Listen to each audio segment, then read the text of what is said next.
Hey, this is Michael with Elite Truck. In today's video, we're going to be talking all about towing. There's some important details to be aware of when choosing the right towing equipment for your vehicle. By the end of this video, we hope to have educated you on finding and measuring these requirements. That way, when you're choosing towing products for your own vehicle, you're making the correct and safe choice. We're going to be using our company truck right here to demonstrate the process of determining the correct towing equipment. The towing capacity of the vehicle should be the first thing that you determine in this process. Consult your vehicle's owner manual to figure out your gross vehicle weight rating, GVWR for short, and your gross combined weight rating, GCWR for short. GVWR is the weight of the vehicle itself plus any cargo, passengers, and the trailer's tongue weight. However, GCWR is the maximum allowable weight of the vehicle plus the trailer and its cargo, including all passengers. In our case, these ratings left us with the capability to tow a bit over 17,000 pounds. It can be very easy to buy towing products that overshoot the vehicle's actual towing capacity, but it's important to keep in mind that you're always going to be limited by your weakest link in the system. What I mean by this is, if your truck is rated at 15,000 pounds towing capacity, but you bought a ball mount that's rated at 36,000 pounds, you're still rated at the lowest link in the system, which in our case would be the truck, around 15,000 pounds. Most commercial trucks and vans are going to come with a factory towing package already installed on them. However, if your vehicle didn't come with a Hitch Receiver, you can head over to our website where we have a wide selection of products. Make sure to use the year, make, model selection tool when you're purchasing, or simply give our team a call. In our case, we're ahead of the game because this Hitch Receiver actually came pre-installed on this truck from the factory.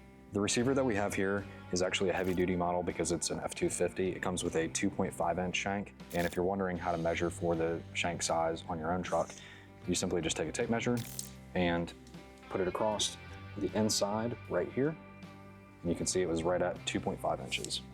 Since this is an F250, it's a 3/4 ton truck. A lot of 3/4 and 1 ton trucks will come with a 2.5 or a 3-inch receiver hitch, whereas a mid-size truck or half-ton truck is typically going to come with a 2-inch receiver. Now that we have our shank size and receiver figured out on the truck, we're going to work on getting a ball mount. Now with ball mounts, there's a ton of different options to choose from, a ton of different models and features that are available as well. We're going to go over a couple of those here in this video. Being that our F250 has a suspension lift on it, it sits a little bit higher than your average vehicle. An adjustable ball mount like these in front of me are a great idea because it allows you to compensate the height of the truck to have a nice level trailer as you're towing. But even if you have a stock vehicle, the adjustable mounts like these are a great idea too because you never know what kind of trailer you come across and they can vary in height quite a bit. Another thing that adjustable ball mounts like these have going for them is that you can use these across many vehicles as long as this shank size fits and that you keep the tow ratings of that specific vehicle in mind.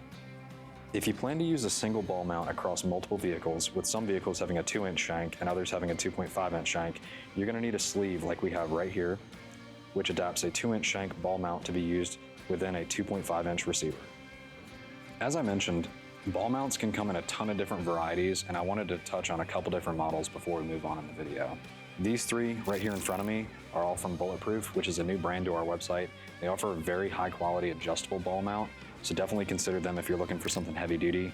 These options right here carry a 36,000 pound towing capacity on them, so great if you've got a very heavy duty truck with a nice heavy duty trailer to go behind it. If you're looking for something a little bit more light duty, a little bit lighter to carry in and out of the truck, this aluminum option could be great for you. Even though it's aluminum, it's still very strong. It has a 14,000 pound towing capacity, and the finish on it looks great too. Moving on, we've got the B&W model right here. This is their tow and stow model. This unit has the ability to be mounted to the truck, and you can actually swing the ball underneath of the truck and tuck it out of the way when you're not using the ball. It has height adjustment just like the others, and it also has 3 different sizes of balls. Like I mentioned, ball mounts can come in a couple different material choices, but typically it's aluminum or steel.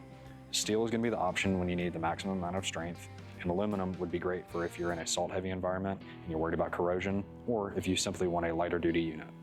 All right, we've covered all the main points on getting your truck ready for towing, whether it's the actual weight capacity that the vehicle is rated for, or the receiver hitch mounted to the truck itself, and even the ball mount. If your truck is missing any of the components that we talked about today, make sure that you head on over to our website, elitetruck.com. We've got a ton of products from top brands like Gen Y, Bulletproof, and B&W. Thanks for hanging out today while we talked about towing products. This is Michael with Elite Truck. I'll see you next time.